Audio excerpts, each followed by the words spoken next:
আজ আমরা চলে গেছিলাম আমাদের গুরুবাড়ি, মানে আমার পরিবারের সকলে যেখানে দীক্ষিত সেই গুরুদেবের বাড়ি। তো সেখানে রাধা গোবিন্দের সেবা করা হয়। তো আমরা আজ সেখানেই গেছিলাম ভোগ খেতে। তো এখন সেবার পর আমরা বসে গেছি ভোগ প্রসাদ খেতে।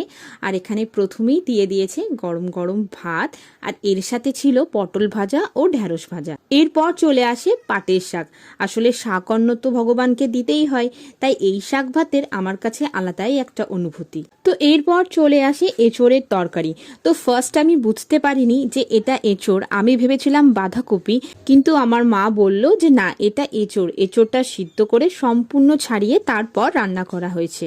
তো এইরকম নতুনভাবে এঁচোড়টা খেতে আমার তো দারুণ লেগেছিল। তো এরপর চলে আসে গরম গরম মুগের ডাল। তো আমি ভাজা আর মুগের ডাল দিয়ে খুব ভালো খেয়েছিলাম।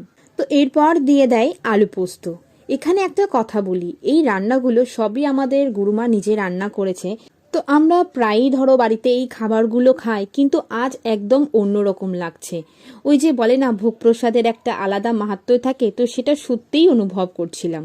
যাই হোক, এরপর চলে আসে আমের চাটনি, আর এটা শেষ করার পর চলে আসে পরমান্ন আর মিষ্টি। তো খুব ভালো একটা ভোগ প্রসাদ খেলাম গুরুবাড়িতে এসে।